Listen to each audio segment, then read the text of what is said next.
நான் பாடுவதை கேட்டாயோ துள்ளி வரும் வெள்ளலையே நீ தூது சொல்ல மாட்டாயோ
ஹலோ ஹலோ இது முறை நாட்டினை தோங்கவே இயருட புரிவாய் பெருமானே எதங்கள் காணாத மலர்வாதனே மலர்வாதனே எதங்கள் காணாத மலர்வாதனே அம்மையே அப்பனே உன்னையின் உருவமே அம்மையே அப்பனே உன்னையின் உருவமே அம்மையே அப்பனே உன்னையின் உருவமே அதிகம் எல்லாரும் ஜோதியே அடவனே எம்மை அலந்த நதியே அடவனே எம்மை அலந்த நதியே அதிகம் எல்லாரும் ஜோதியே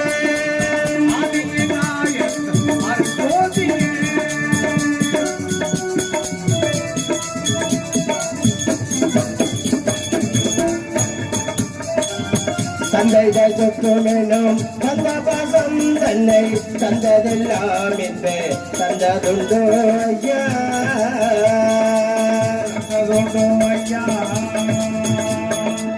தந்தைகள் சொத்துமெனும் வந்த பாசம் தன்னை தந்ததெல்லாம் என்று தந்ததுண்டோ ஐயா முந்தியிலே வினைகள் செய்திருந்த மனிதன் முந்தியிலே வினைகள் செய்திருந்த மனிதன் உலகங்களே தன்னை ஒரு தாளுமே எங்கள் ஜென்மம் வரினும் ஜெகதீசனே எங்கள் ஜென்மம் வரினும் ஜெகதீசனே உன்னை சிந்தித்திடும் பரந்தான் பெருமானே அன்பு சிவன் சிறந்த உண்டல்லமோ அம்மையே அப்பனே உண்மையின் உருவமே அம்மையே அப்பனே உன்னையின் உருவமே அம்மையே அப்பனே உன்னையின் உருவமே அதிகம் எல்லாரும் ஜோதியே ஆண்டவனே எம்மை அலந்த ஞானியே ஆண்டவனே எம்மை அலந்த ஞானியே அதிகம் எல்லாரும் ஜோதியே நிதி முறை நாட்டி நிலை தோங்கவே நீயருளே புரிவாய் பெருமானே வேதங்கள் காணாத மலர்நாதனே வேதங்கள் காணாத மலர்நாதனே அம்மையே அப்பனே உன்னையின் உருவமே அம்மையே அப்பனே உன்னையின் உருவமே அம்மையே அப்பனே உன்னையின் உருவமே அதிகம் எல்லாரும் ஜோதியே ஆண்டவனே எம்மை அலந்த நதியே ஆண்டவனே எம்மை அலந்த நதியே அதிகம் எல்லா அருள்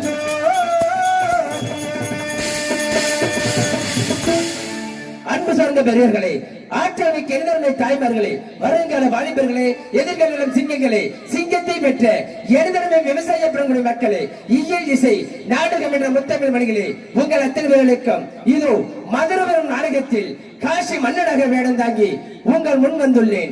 எங்கள் நாடகத்தில் சில குற்றம் குறைகள் இருந்தாலும் குற்றம் என்பதை நீக்கி குணம் என்பதை கை கொண்டு தாங்கள் வீட்டில் சிறுபிள்ளைகள் தவறு செய்தால் எவ்வாறு ஆதரித்து மன்னிப்பீர்களோ அதுபோல் எனக்கும் என்னை சார்ந்த நடிகர்களுக்கும் உங்களுடைய ஊக்கமும் உற்சாகமும் மிக மிக தேவையான கொண்டு ஊக்கத்தின் முதற்கத்தை வணக்கத்தை தெரிவித்துக் கொள்கிறேன். நன்றி நன்றி கலந்த வணக்கம் வணக்கம் வணக்கம் வல்ல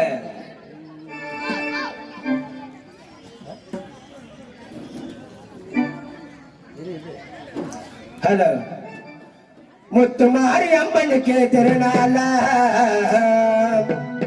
அவள் முகத்தழகை காண வரும் ஒரு நாள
இடமோ பொன்னவர்கள் விளையக்கூடிய நாடுதான் இந்த காசி மாநாடு. இந்த காசி நாட்டிலே நீர்வளம், நிலவளம், குடிவளம், செல்வளம், படைவளம் என்று சொல்லப்பட்ட நாடுதான் இந்த காசி மாநாடு. இந்த காசி மாநாட்டிலே துளசேந்தர் மன்னன் என்று பெயர் பெற்று இந்த காசி நாட்டு மக்கள் ஆட்சி புரிந்து வருவதனால் காசி மன்னன் என்று பெயர் பெற்று நீதியோடும் நேர்மையோடும் என் நாட்டை நான் ஆண்டு வருகிறேன். என் நாட்டை ஆண்டு வந்தாலும் கூட எனக்கும் எனது மனைவியான செல்வங்கள் இருக்கும். திருமணமாகி பல ஆண்டுகளாக குழந்தை செல்வம் இல்லை. எங்களுக்கு குழந்தை செல்வம் இல்லாத காரணத்தினால் எங்கள் ஆலயத்தில் இருக்கப்பட்ட காசிநாதன், கங்காதர், முக்கண்ணன் மூர்த்தியானந்தன் வணங்கி வந்தோம்.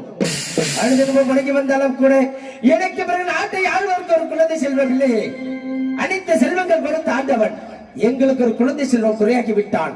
ஆகையினால் ஆண்டவனை காசிநாதன் அனுதினமும் வணங்கிக் கொண்டிருந்தேன். இருந்தாலும் அன்றொரு நாள் அரண்மனை ஜோதிடம் வரவழைத்து எனது மனைவியான செல்வங்களின் ஜாதகத்தை கணித்து பார்த்தேன். ஜாதகத்தை கணித்து பார்க்கும் பொழுது ஜோதிடர் தெரிவித்தார், மன்னா கவலை வேண்டாம், தாங்கள் மனைவிக்கு 3 தோஷம் இருக்கிறது மன்னா. 3 தோஷம் என்றால் அந்த தோஷமாகப்பட்டது என்ன என்று நன்கு அறிந்து பார்க்கும் பொழுது தெரிவித்தார் ஜோதிடர், மன்னா நாகதோஷம் 7 ஆண்டுகள், பாலதோஷம் 7 ஆண்டுகள், கருட தோஷம் 7 ஆண்டுகள், ஒரு தோஷத்துக்கு 7 ஆண்டுகள் என்றால் 21 ஆண்டுகளுக்கு பிறகுதான் தாங்கள் மனைவிக்கு குழந்தை செல்வம் ஆகும் என்று சொன்னார்கள். ஜோதிடர் சொன்ன பிரகாரம் 21 ஆண்டுகள் முடிந்து இப்பொழுது எனது மனைவியான செல்வங்களே நிறைவான கர்ப்பிணியாக இருக்கின்றார். ஆகையினால் பிறக்கும் குழந்தையை இளவரசன் பிறக்க வேண்டும், என் நாட்டை ஆள வேண்டும் மனதில் நினைத்துக் கொண்டு அந்த காசியை அனுதினமும் வணங்கிக் கொண்டிருக்கிறேன். இருந்தாலும் ஒரு நாட்டை ஆளக்கூடிய மன்னன் அரியா சிம்மாசனத்தில் அமர்ந்து செங்கோ கைப்பிடித்து நாட்டு மக்கள் சேவைகளை விசாரித்து வந்தால் தான் நாட்டு மக்கள் நலமுடன் வாழ்வார்கள், நாட்டில் நல்லதொரு மழை பெய்கின்றார்கள். ஆகையால் இந்த காசி நாட்டு மக்கள் அனைவருமே நலமாக இருக்கின்றார்களா இல்லை என்று மந்திரி அழைக்க வேண்டும், நாட்டு மக்களை சேவைகளை விசாரிக்க வேண்டும். ஆகையால் யார் அங்கே?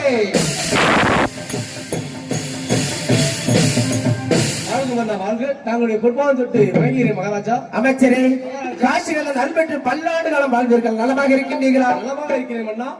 தாங்கள் இருக்கையில் நலத்திற்கு குறைவில்லை மன்னா. மிக்க மகிழ்ச்சி. அமைச்சரே, தாங்களை எதற்காக அழைத்தேன் என்றால், இந்த காசி நாட்டு மக்கள் எல்லாம் தஞ்சம் என்று நம்மளை தஞ்சம் என்று வாழ்ந்து கொண்டிருக்கிறார்களவா? நாட்டு மக்களுக்கு எந்த குறையும் இருக்கக்கூடாது அல்லவா? ஆகையினால் இந்த நாட்டு மக்கள் அனைவரும் நலமாக இருக்கின்றார்களா?